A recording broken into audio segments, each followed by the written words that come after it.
Bonsoir, j'espère que vous allez bien. Après avoir pris le train, je suis partie en livraison avec ma maman qui fait des missions de traiteur, donc elle livre des gens en repas. Et maintenant, je me suis dit que pour finir cette journée, j'allais m'occuper de mon bullet journal. Pour les personnes qui ne savent pas ce que c'est un bullet journal, c'est tout simplement un cahier, un carnet qui est vide ou qui peut être avec des lignes, enfin comme vous voulez. Moi le mien en tout cas il est fait de pages blanches, un peu comme un agenda mais complètement personnalisé. J'avais déjà fait 2 vidéos il me semble sur la chaîne YouTube, donc si ça vous intéresse d'aller les voir, je parlais plus précisément de ce que c'était.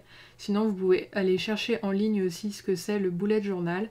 Ça fait des années que je le fais. J'avais découvert d'ailleurs ce type de journal grâce à la youtubeuse Solange te parle. Et depuis, c'est vrai que voilà, je m'organise comme ça. En fait, on peut faire des listes de toutes les choses qu'on a à faire. On peut renseigner, je sais pas, les livres qu'on lit, les films qu'on voit. Moi, c'est vrai que maintenant, j'utilise un peu toujours le même format, on va dire.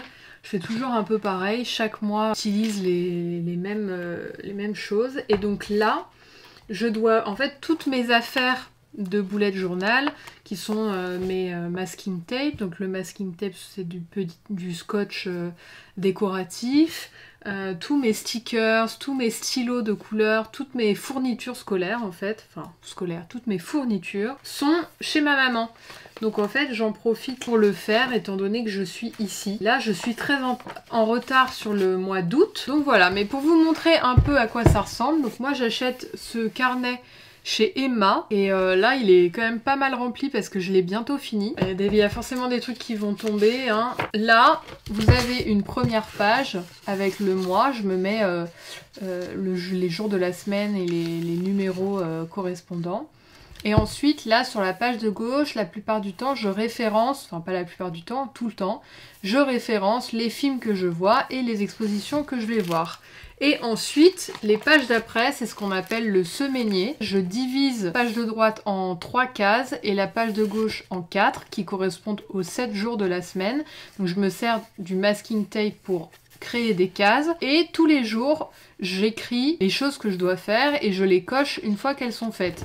Donc évidemment pour que ce soit plus joli que juste des listes au stylo noir, et bien je mets plein de stickers et c'est ça qui rend le procédé très fun. À la fin du mois, ce que je fais, c'est que j'accumule un peu tout ce que j'ai fait dans le mois. Donc ça peut être des cartes de visite de restaurant, un emballage, plein de choses. Et je colle tout. C'est un peu là, pour le coup, comme un scrapbook. Je peux coller des photos, je peux coller des billets d'exposition. Là, par exemple, j'en ai plein.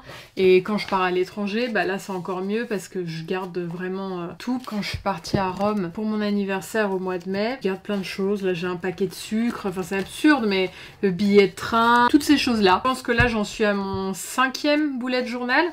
Avant j'avais un blog et maintenant j'ai ça en version papier et j'aime beaucoup parce qu'en fait déjà ça permet de se relaxer énormément. Quand je le fais, j'écoute de la musique ou j'écoute des podcasts. Ça me permet aussi de m'organiser clairement parce que je note donc tous mes rendez-vous et toutes les tâches que j'ai à faire. Comme vous pouvez voir, mon mois d'août j'ai juste mis quelques autocollants mais j'ai pas encore mis les jours, j'ai pas du tout noté les films que j'avais vus et j'ai surtout pas fait la séparation. Donc là c'est vraiment que des listes comme vous pouvez voir, donc c'est tout noir, tout triste.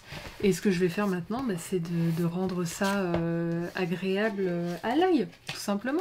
Pour le mois d'août, je vais partir sur une couleur bleue. Je choisis une couleur chaque mois. Là j'ai envie de mettre du bleu parce que la mer, le ciel bleu, voilà.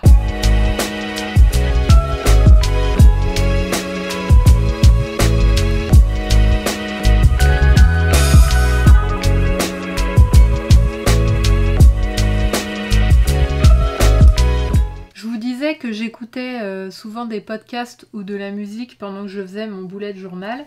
Une des autres choses que je fais parfois, c'est de mettre des vidéos YouTube. Et je me suis dit justement, est-ce que ce serait pas l'occasion de partager avec vous mes chaînes YouTube préférées? Alors, à savoir qu'il y a beaucoup de youtubeurs que je regarde qui parlent en anglais. Enfin, les 2 youtubeurs, c'est un couple de youtubeurs. Ce sont les youtubeurs les plus connus du Royaume-Uni. Il s'agit de Zoé Sugg et Alfie Days. Je les suis tous les deux depuis, je pense, 2014-2015. Ça va faire 10 ans que je regarde leurs vidéos.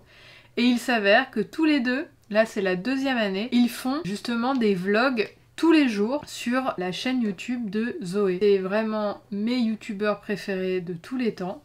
Je vous parlais un peu plus tôt de Solange te parle, j'avoue que là depuis des années, elle fait plus vraiment de vidéos souvent. Ensuite, une des youtubeuses que j'ai découvert il y a pas longtemps et que franchement j'apprécie bien, il s'agit de Andy Ella, qui est aussi extrêmement connue. Une des chaînes YouTube que je vous recommande aussi, il s'agit de NPR Music, donc NPR Music.